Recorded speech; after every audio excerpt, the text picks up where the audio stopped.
इस बीच एक बड़ी खबर, अंग्रेजी अखबार को दिए इंटरव्यू में प्रधानमंत्री नरेंद्र मोदी ने कहा, भारत उन्नति के रास्ते पर अग्रसर है। युवा राष्ट्र भारत में रोजगार सृजन में तेजी आई है।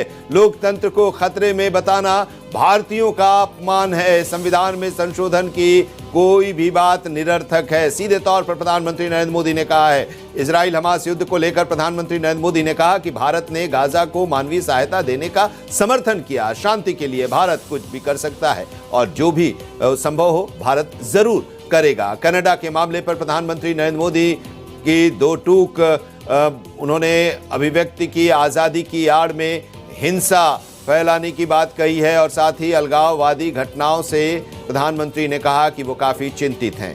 पन्नू वाले मामले पर पहली बार प्रधानमंत्री नरेंद्र मोदी ने कहा और कुछ घटनाओं से भारत अमेरिका के संबंध प्रभावित नहीं होंगे, ये बात पीएम ने कही है। कमलेश कुमार सिंह हमारे संवाददाता इस वक्त हमारे साथ जुड़े हुए हैं। प्रधानमंत्री के बयान का इंतजार था, इस तरह की जो परिस्थितियां थी, इस तरह की जो घटनाएं हो रही थी और बयान जो आ रहे थे, अब प्रधानमंत्री ने सीधे तौर पर सारे सवालों का जवाब दे दिया है। जी, आपने ठीक कहा कि आपको याद हो जस्टिन ट्रूडो बार बार भारत विरोधी बयान देते थे, लेकिन प्रधानमंत्री की ओर से ऐसा कोई स्टेटमेंट नहीं आया था।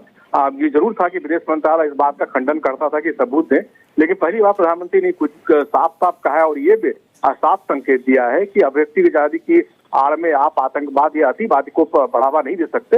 यानी साफ संकेत है कनाडा को कि आप जो अभिव्यक्ति आजादी की बात पर आप प्रलोभन दे रहे हैं या प्रोत्साहन दे रहे हैं, उसको स्वीकार नहीं किया सकता। इस बात साथ साथ अमेरिका को भी एक तरह से सलाह है कि भारत सरकार अपनी आजादी के लिए जो कुछ भी होगा करेंगे, लेकिन जहां तक बात है जिस तरह से आपको याद होगा अंकित गुप्ता जो भारतीय है और भारतीय अधिकारी उनकी जो गिरफ्तारी हुई, उसके संदर्भ में प्रधानमंत्री ने बिल्कुल कहा है कि अगर यूएस कोई सबूत देता है तो वो इन्वेस्टिगेट करेंगे और प्रॉपर रिएक्ट करेंगे। जाहिर सी बात है यूएस के साथ भारत का रिलेशन कभी खराब नहीं होगा, ये छोटी मोटी घटनाएं हैं।